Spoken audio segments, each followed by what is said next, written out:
Hello. For the career that I chose today, I chose social work. Social work is such a wide variety of work. A social worker can work with children, they can work with teens, they can work with families, they can work with schools, they can work with people living on the streets, helping them get back. They can work with people getting out of prison. They can work with whole communities. There's so many people that a social worker helps in their field. For that, I think that social workers truly use all of God's values. They value generosity. They will give and give. They will help you find a place to live. They will help you take care of your children. They will go above and beyond, putting everybody else's needs and their unselfishness, and they really, truly are helpful. I feel that they love. They radiate love. A social worker will walk into a building and they just love pours out of them. Their love for the community, their love for their clients, just everyone around them. I feel that they have respect. They have the utmost respect. They might not always agree with everything you do, but a social worker will respect you. If a social worker tells a client, hey, I think you should do this, and a client's like, I don't really want to do that, and does something else, a social worker will still respect that client. They respect the laws, even if they don't always agree with them. They still respect them. They still obey them. They know, hey, that doesn't work out for my client. That doesn't work out for my community, but we'll respect it and we'll hope for better. They hope for better for their clients, for their community, for everyone around them. They hope for the change. They want to be a part of the change. They hope for a better change. And they're at peace. They're at peace with whatever it may be, helping their clients. If it's just, hey, I got someone a warm bed tonight, they're at peace with that.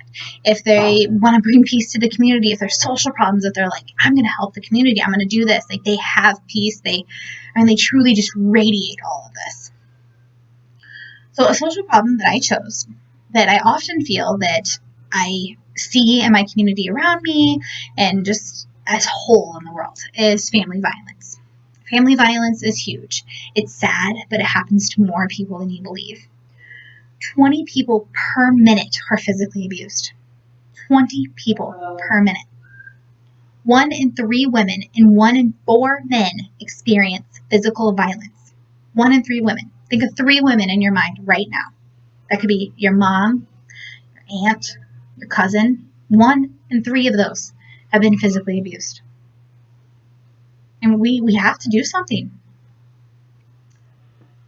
1 in 4 women and 1 in 7 men have been extreme abuse. That means strangled, burned, beat. With the presence of a gun in the room, the risk of homicide jumps up to 500%. 500%. Think of how many people around you owns guns.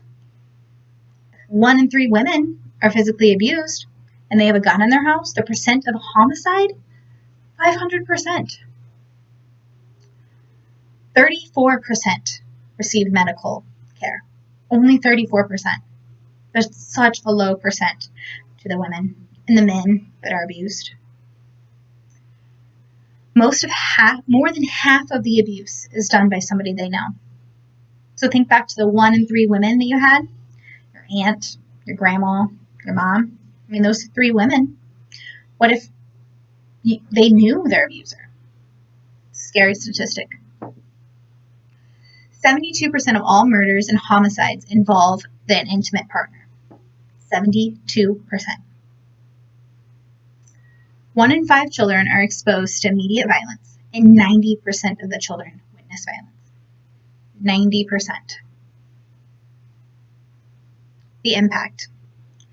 $8 million of paid vacation a year goes towards physical violence.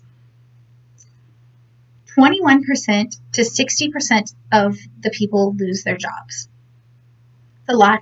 That is a lot of people losing their jobs due to family violence. Between 2003 and 2006, 143 women were killed in their workspace by their abuser. 143 women killed in their workspace by their abuser.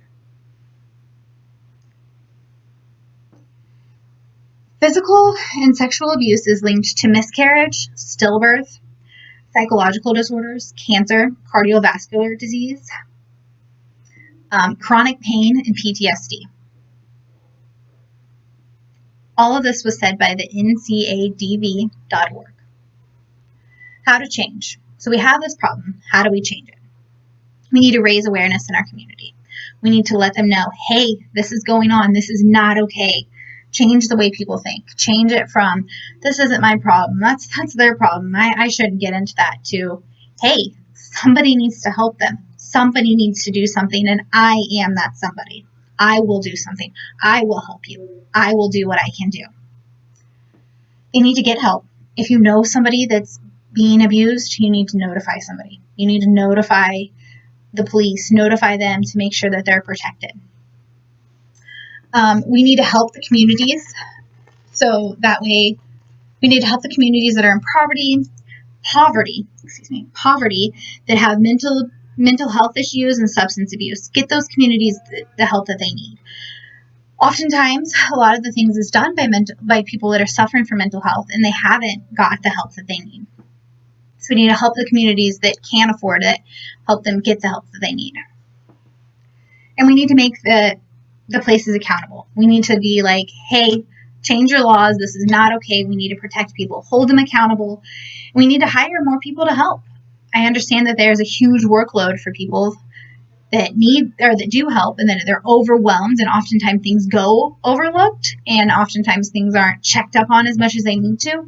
So we need to hire more, educate more, raise awareness, and truly get the help that those people need.